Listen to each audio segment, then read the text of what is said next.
नमस्कार, आप देख रहे हो लोकल वाइज। संजीत यादव के बाद एक और अपहरण हत्याकांड, पुलिस की बड़ी नाकामी आई सामने। हमारे संवाददाता मयंक वाजपेयी की रिपोर्ट, बर्रा कानपुर।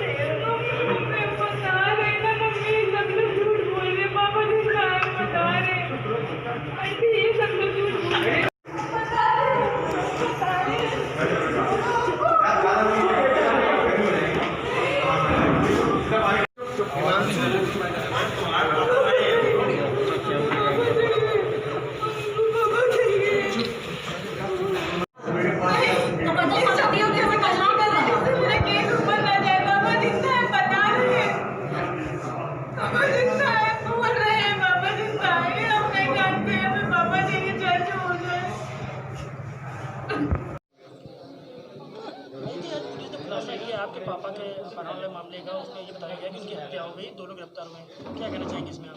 मेरे पापा की हत्या नहीं हुई है, हम बता रहे वो जिंदा है। ये सब लोग गलत बोल रहे हैं। पुलिस का कहना है कि जो बॉडी दिखाई गई है उसमें परिवार ने मना कर दिया था शिनाख्त के लिए। वो है ही नहीं उनकी बॉडी, तो हम क्यों जबरदस्ती किसी की भी बॉडी को बोल देंगे मेरी बॉडी है।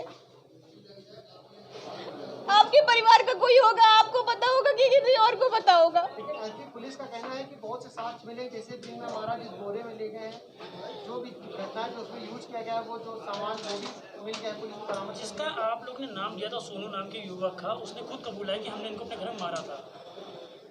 मुझे कुछ नहीं मालूम, मुझे पापा चाहिए बस, मुझे और कुछ नहीं कहना है। ये सब के सब कोई मिला हुआ है यहाँ पे, मुझे यहाँ पे इंसाफ मिल ही नहीं रहा है। शुरुआत में जब आप लोग पुलिस के पास गए थे, क्या उन्होंने गंभीरता से लिया था? क्या कर रहे थे, क्या बताया था पुलिस ने? पुलिस जब से तक कर रहे हो अपना काम कर तो रही है, आज बताती ये क्या काम करा उन्होंने, कुछ नहीं काम करा। जो आरोपी है सोनू, उनको कब पुलिस ने पकड़ लिया था? उसको तो उसी दिन पकड़ा था, पर आराम से उसको हॉस्पिटल में बैठा के खातिरदारी कर रहे थे। यही वजह है कि पता नहीं लगा पाए इसका। यही वजह है कि पता नहीं लगा पाए। यही खातिरदारी कर रहे थे सोनू की, और नहीं तो क्या खातिरदारी कर रहे थे। अच्छे से पता हो, ये सब के सब मिले हुए हम बता रहे हैं। सब पार्टी को पैसा खिला दिया, ये सब के सब। मेरे पापा जिंदा है, हमें मालूम है।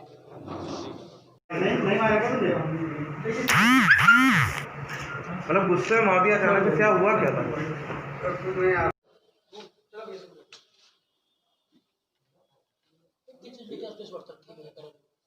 ये आपको पता होगा कि दिनांक 4 को एक गुमशुदगी दर्ज की गई थी सुनील कुमार जी की बर्रा थाने में।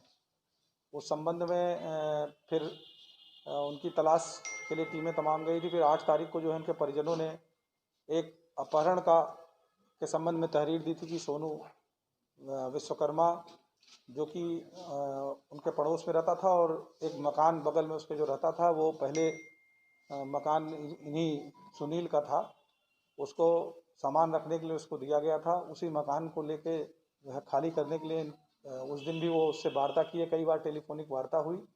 उसी के क्रम में उसने जो है उनको बुलाया था और उसी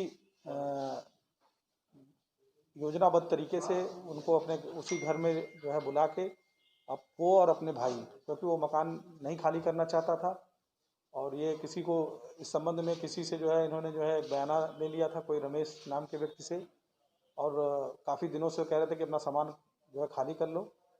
और उस दिन वो दोनों भाई अपना योजनाबद्ध तरीके से इनको घर पे बुलाए और बुलाते ही जो है इनके ऊपर हमलावर हो गए और दोनों ने इनको मारने के बाद जो है उसी दिन दिन में ही इनको एक बोरे में जो है इस तरह जो है जूट की रस्सी से उनको एकदम पूरा बांधा और बांध करके उसमें बोरे में तमाम और भी बोरे डाल दिए, कपड़े डाल दिए कि उसका एक जो है वो एक गट्ठर की तरह दिखे।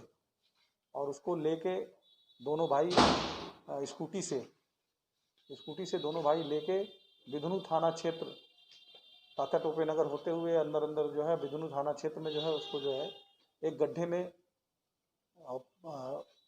पानी का एक गड्ढा था सड़क के किनारे, वहाँ फेंक के चले आए थे।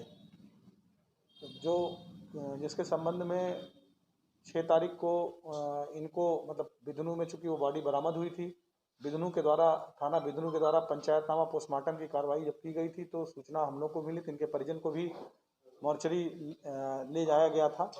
क्योंकि पानी में बॉडी फूल गई थी और उसमें थोड़े जो फिजियोलॉजिकल चेंजेस जो आते हैं उसके कारण ये वहाँ पहचान नहीं पाए थे। फिर इनका चूँकि हत्यारों ने जो है इनकी हत्या करने के बाद इनके मोबाइल को एक नौबस्ता से जो घाटमपुर के लिए जो सवारी गाड़ियाँ जो वैन चलती हैं उसमें प्लांट कर दिया था। और उस दिन भी चूँकि एक दिन लगातार जो है दिनांक 5 को जो है 4 तारीख को उनका फ़ोन चला और 5 के सवेरे तक फ़ोन चलता रहा। तो एक डाइवर्ट करने के लिए एक जो है कि घाटमपुर की तरफ और जहानाबाद की तरफ, तो वहाँ भी एक टीम हमारी गई थी। वो मोबाइल भी बरामद हुआ, वो आदमी भी बरामद हुआ, उनसे वेरीफाई हुआ। फिर इससे पूछताछ के दौरान इसने जो है पहले अपनी तबीयत ख़राब होना फिर जो है बताया।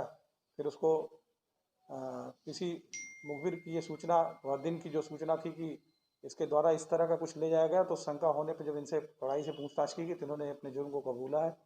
और अभी ही जो है चूँकि एक टीम हमारी इन्होंने जो है पूरा रास्ते जिस रास्ते से इन्होंने ये काम किया है और जहाँ बॉडी लेके जाके फेंका है उस रास्ते को रेकी की गई। वहाँ जो भी साक्ष्य इससे संबंधित होंगे, चूँकि दिन का मामला है तो तमाम सीसीटीवी कैमरे और ये लगे हैं, इनसे इस संबंध में इनके दोनों की जो है ले जाते हुए इनकी सीसीटीवी पे को जो है चेक किया जाएगा। अगर मिले गई तो जो है वो आपको भी बताया जाएगा। पूछताछ में लोगों ने क्या बताया कि पहले से इनकी रणनीति घर में बुला करके मारने की या अचानक वहाँ पर कोई ऐसी हाथ टाप या आर्गुमेंट तरीके का हुआ जिसके बारे में? नहीं, पूछताछ में इन्होंने ये बताया कि जो काफ़ी दिन से ये खाली कराने वाला विवाद काफ़ी दिन से कह रहा था कि खाली कर दो। अब उसने ये भी कहा कि हम जो है वो उस मकान को चाहते थे। कुछ जो है इनको मतलब इसने पैसा रुपया भी शायद दिया था। और उसके बाद उसका ये कहना है कि हमने जब ये पता किया तो ये अलॉटमेंट जो है किसी और के नाम से था। इस संबंध में जो है जब इसको लगा कि जो है कि मुझे लगता है कि अभी चीज़ें बहुत ज़्यादा डिटेल में पता नहीं, क्योंकि बहुत ज़्यादा इंट्रोगेशन उनसे शेष है, लेकिन इसको ये बता कि अलॉटमेंट किसी और के नाम से है, इसलिए वो मकान को खाली भी नहीं करना चाहता था कि किसी तरीके से हम उसको अपना पेपर ऊपर करा के हम ही रख लें। और ये इधर लगातार दबाव बना रहे थे। चूँकि एक पार्टी थी, रमेश कोई नाम है, रमेश जी थे, इन्होंने एडवांस पैसा ले लिया था और उनको वो उधर से कह रहे थे कि तो खाली करा के दीजिए। इसको इन्होंने जो है कमरे के अंदर जो है जब दोनों भाई इनको एक किसी जो है हार्ड चीज़ से इनके एक सर पे मारा है। उसके बाद गिर गए तो इनके मुंह को जो है दबा दिया। और उसके बाद जब देखे कि मर गए हैं तो इनको बोरे में ही कपड़े वपड़े सब इन्होंने उतार के उसको रस्सी में पूरी तरह से बांध के और बोरे में बांध करके जो है वहाँ बिदनू क्षेत्र में फेंका। और जब लगातार इस बात को कह रहे थे कि ये पड़ोसी है, मकान देखने गए थे, इन लोगों ने अपहरण किया है और पुलिस ने उसके दिन उन लोगों को हिरासत में ले लिया था। इसके बाद जब बॉडी बरामद हुई तब मामले का खुलासा हुआ, क्या पुलिस सख्ती से पूछताछ नहीं कर रही? कहाँ कमी नहीं, कहीं कभी नहीं रह गई, क्योंकि उन्होंने उनकी शंका ये थी। दूसरा, क्योंकि आपको जानकारी होगी एक जो कि व्यक्ति जो है वो भी पूर्ण आश्वस्त नहीं थे और उन्होंने मोबाइल, एक ये था कि व्यक्ति का जो मोबाइल, जिस मोबाइल से बात हुई, मोबाइल शाम को जहानाबाद में चल रहा था। तो वो लोग भी ये कह रहे थे कि मोबाइल हमारी बात पिताजी से हुई, मतलब हमारे पापा के पास फ़ोन है, किसी ने कहा कि जो है बात कराओ, तो उसने कहा तुम्हारे पापा जो है अभी लैट्रिन करने गए हैं। ये तमाम चीज़ें थी। तो मोबाइल भी एक उसकी कड़ी थी। एक तरफ जो है मोबाइल के लिए टीम लगी हुई थी। फिर जब इन लोग 8 तारीख को इनको पहले गुमशुदगी दी थी, 8 तारीख को इस संबंध में उन्होंने तहरीर दी अपहरण के संबंध में। फिर इसी बीच अपना वो भी जो है उसकी तबीयत खराब का बहाना बना के कभी दवा कभी अस्पताल, और उनसे पूछताछ हुई। जब ये इसका क्लू हमको मिला और सख्ती से पूछताछ हुई तो उन्होंने इस चीज़ को एक्सेप्ट किया।